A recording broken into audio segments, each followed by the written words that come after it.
Queridos irmãos, a paz do Senhor Jesus a todos. Estamos novamente aqui envolvidos com a palavra do Senhor. Meu estúdio aqui é ao ar livre. De vez em quando nós vamos ser interrompidos aí com o cantar de um pássaro ou com um som animal. Não se assustem. É o estúdio ao ar livre, né? Momento de meditação e que gostaríamos de partilhar com os irmãos e desejamos que cada um dos queridos seja grandemente abençoado, você com a sua família, e que haja a paz de Deus, a graça de Deus, o amor de Deus nas nossas vidas, na vida de cada um dos amados. O texto que vamos ler hoje está na segunda carta do apóstolo Paulo aos Coríntios, capítulo 3, e o versículo 6. O qual nos fez também capazes de ser ministros de um novo testamento, não da letra, mas do Espírito, porque a letra mata e o Espírito vivifica. Louvado seja Deus. Irmãos, esse texto, Paulo estava falando aos irmãos de Corinto sobre a lei e a graça. E ele deixa muito claro na sua palavra que a lei não foi capaz de dar vida ao homem. Até porque se ela tivesse conseguido dar vida ao homem, não precisava ter vindo Jesus e morrer na cruz. Ao contrário, a letra apenas ela apontou a direção de onde viria verdadeiramente a vida, a graça de Deus, que era Jesus, que era o Calvário, a morte e ressurreição de Jesus. Tanto que está profetizado em quantas e quantas passagens acerca desse assunto da primeira vinda de Jesus e da segunda vinda de Jesus já no Velho Testamento. E aqui Paulo está dizendo, olha, a letra mata, a lei mata. Primeiro ele está dizendo, ele tenta mostrar para os irmãos ali, para toda a igreja na face da terra, no decorrer dos séculos, que a lei não é capaz de alcançar o homem. Não foi e não é. Muitas das vezes nós, irmãos, queremos pegar o Velho Testamento e trazer para dentro do cristianismo, impondo a lei para que as pessoas obedeçam a Cristo por lei. E esquecem que nós vivemos na graça. Na graça, irmãos, Tiago, ele fala de um evangelho sem obras.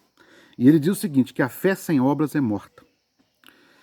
Tiago nos ensina sobre isso, porque muitas das vezes as pessoas pensam, e nós, humanos, né, nós temos essa característica do chamado meritocentrismo, que se torna o centro da nossa vida, o mérito.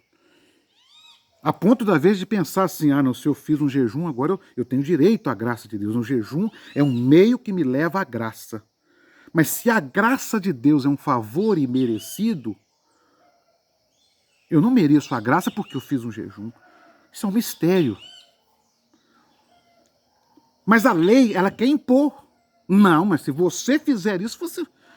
Nós vemos isso acontecer no Evangelho moderno. E isso sempre existiu, estava existindo na igreja de Corinto. As pessoas querem trazer para dentro da igreja a lei.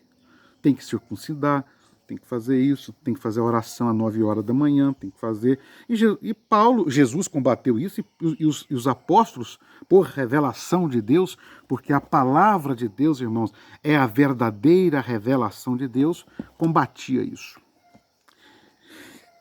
E aqui, meus irmãos, nós temos um versículo muito enigmático, que é a letra mata o espírito da vida. Eu quero apresentar aos irmãos, aqueles que não conhecem, um personagem que me foi apresentado através dos livros, que viveu aproximadamente no início do 3º século.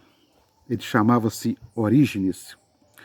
Orígenes foi um dos chamados pais da igreja, um homem fantástico, de uma capacidade de leitura, de interpretação bíblica extraordinária. E ele foi, que a história registra, ele foi o primeiro homem que usou esse versículo para tentar desvendar os mistérios da Bíblia. Orígenes dizia o seguinte, que a Bíblia é um livro de enigmas, e que quando você lê o livro somente na razão humana, é um livro que mata o homem, mas se você lê pelo Espírito, ele dá vida, mas mais do que isso, vai emergir da palavra segredos que estão ocultos. Orígenes pregava isso.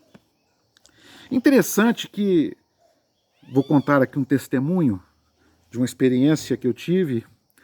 Eu lendo a história de Orígenes e um dos livros de Orígenes, eu me senti traído.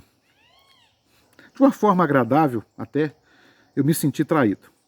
Porque eu frequentei um determinado local há alguns anos da minha vida, e lá prega-se, acredito que ainda prega-se, sobre Cantares de Salomão, o Cântico dos Cânticos.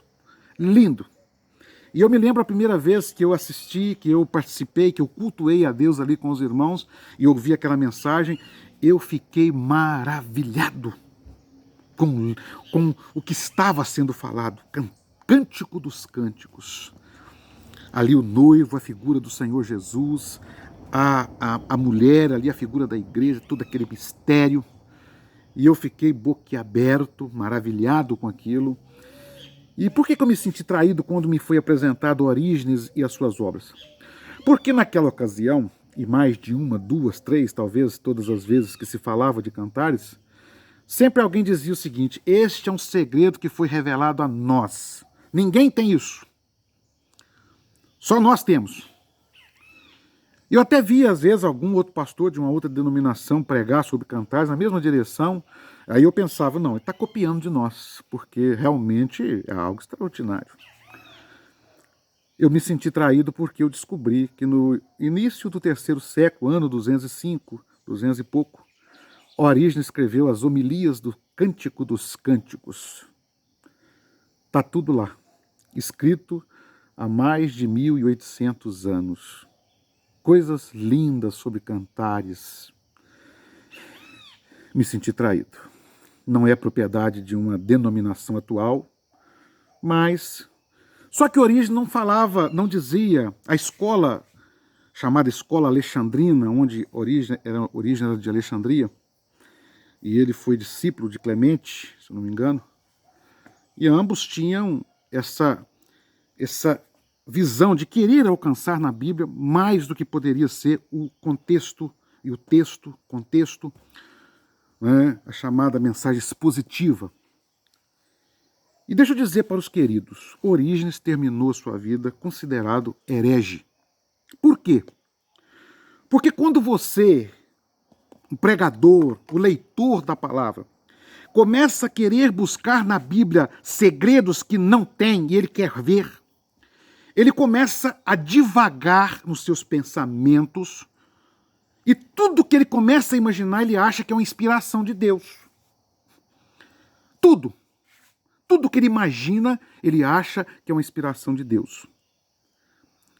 E às vezes ele incorre em erros doutrinários tão sérios. Foi o que aconteceu com Orígenes, se alguém quiser ler, não estou aqui para falar de Orígenes, contando só essa. Orígenes terminou sua vida como herege, porque ele foi alcançando tanta inspiração, tanta revelação na palavra, que dali a pouco ele fugiu da ortodoxia cristã, daquilo que é a verdadeira palavra de Deus, e ele foi banido como um herege. E por que eu trago esta mensagem aos irmãos? Nós precisamos de ter muita cautela ao ler a palavra, irmãos, porque nós cristãos, seja o pastor, seja o irmão, seja o obreiro, seja o diácono, seja o presbítero, o pastor, aquele que manuseia a palavra, a irmã que prega, nós temos que entender que nós somos formadores de doutrinas. Nós somos formadores, não de doutrinas, nós somos formadores de entendimento. E quando nós ensinamos errado, um grupo inteiro aprende errado. E eu vou dar aqui um pequeno exemplo do risco que se corre quando você pega um versículo isolado e quer fazer ali uma grande mensagem, dizer que não, isso aqui é porque estava oculto aqui, a letra mata, mas o espírito dá vida. Eu vou trazer aqui um versículo. Isaías capítulo 57, versículo 10. Poucos dias eu via um irmão pregando nesse versículo, uma mensagem muito bonita. Confesso que foi linda a mensagem. Eu vou ler o versículo. Na tua comprida viagem te cansaste, mas não dizes, não há esperança. O que buscava, achastes, por isso não adoeces. E o irmão pregando foi muito bonito, porque ele dizendo que nós estamos numa comprida viagem rumo à eternidade, e nós às vezes cansamos, mas nós não nos abatemos, porque a esperança e o que nós estamos buscando, nós vamos achar que é a bênção, que é a eternidade. Bonita a mensagem. O problema, meus queridos, que esse texto está falando de uma idolatria. Quando nós lemos a partir do primeiro versículo do livro de Isaías, do capítulo 57, nós vamos ver, eu vou ler para os irmãos, nós vamos ver Deus trazendo sobre aquele povo uma palavra dura, e eles diziam o seguinte, olha, vocês, versículo 8, por exemplo, versículo 7, sobre os montes altos e levantados pões a tua cama, e a eles sobes para oferecer sacrifícios. Detrás das portas das ombreiras pões os teus memoriais, porque a outros, mais do que a mim, te descobres. Mais do que a Deus, estavam idolatrando. E faze concertos com eles, amas a sua cama, deita com os ídolos, se prostituem com os ídolos, e vais ao rei com óleo e multiplicas os teus perfumes, e envias os teus embaixadores para longe, e te abates até o inferno, versículo 9. Aí ele fala, versículo 10, na tua comprida viagem não te cansaste, não... O povo estava tão voltado para os ídolos que eles não se cansavam, andavam quilômetros e quilômetros para ir atrás de um ídolo e achavam que está tudo normal. Não, nós estamos fazendo coisa boa. E Deus estava reprovando. Versículo 12. Eu publicarei a tua justiça e as tuas obras que não te aproveitarão.